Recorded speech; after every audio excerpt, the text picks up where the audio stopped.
तव्हांखे त कराची में दरख्शां थाणे आॾो ख्वाजा सरा फ़क़ीरनि एहतजाज कयो आहे। पुलिस ख़िलाफ़ उन्हनि नारेबाज़ी बि कई। एहतजाज कंदड़ ख्वाजा सरा फ़क़ीरनि जो चवणु आहे त असांखे माण्हू मारकुट करे वञनि था, असां सां ज़ुल्म थी रहियो आहे, असांखे मारकुट कंदड़ जवाबदारनि ख़िलाफ़ केस दाख़िल करे उन्हनि खे गिरफ़्तार कयो वञे। पुलिस जो चवणु आहे त ख्वाजा सरा फ़क़ीरनि जी फ़रियाद ते केस दाख़िल कयो पियो आहे। कराची जे दरख्शां थाणे आॾो हिन वक़्तु ख्वाजा सरा फ़क़ीरनि तरफ़ां एहतजाज कयो पियो वञे। एहतजाज में संदन चवणु आहे त असांखे माण्हू मारकुट कनि था, असां सां ज़ुल्म थी रहियो आहे। मारकुट कंदड़ जवाबदारनि ख़िलाफ़ पुलिस केस दाख़िल करे उन्हनि खे गिरफ़्तार करे।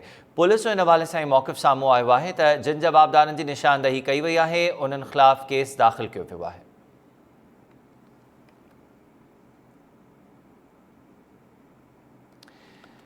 कराची जो इलाइक़ो आहे DH जिते दरख्शां थाणे आॾो ख्वाजा सरा फ़क़ीरनि तरफ़ां एहतजाज कयो पियो वञे। एहतजाज कंदड़नि तंज़ीम जो चवणु आहे त माण्हू असांखे मारकुट कनि था, जिन जवाबदारनि असां सां ज़ुल्म कयो आहे पुलिस उन्हनि ख़िलाफ़ केस दाख़िल करे मुलविस जवाबदारनि खे गिरफ़्तार करे।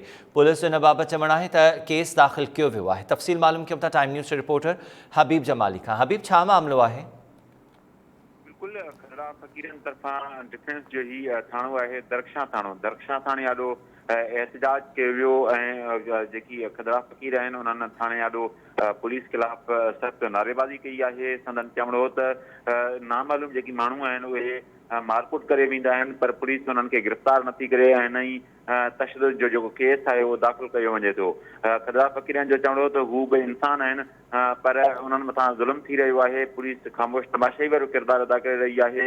एहतजाज दौरान दरख्शां पुलिस खदरा फ़क़ीरनि सां ॻाल्हियूं कयूं आहिनि ऐं ॻाल्हियुनि बैदि जेको आहे खदरा फ़क़ीरनि जे फ़रियाद ते नामालूम जवाबदारनि ख़िलाफ़ केस दाख़िल कयो वियो, जंहिं खां पोइ एहतजाज ख़तमु कयो वियो आहे।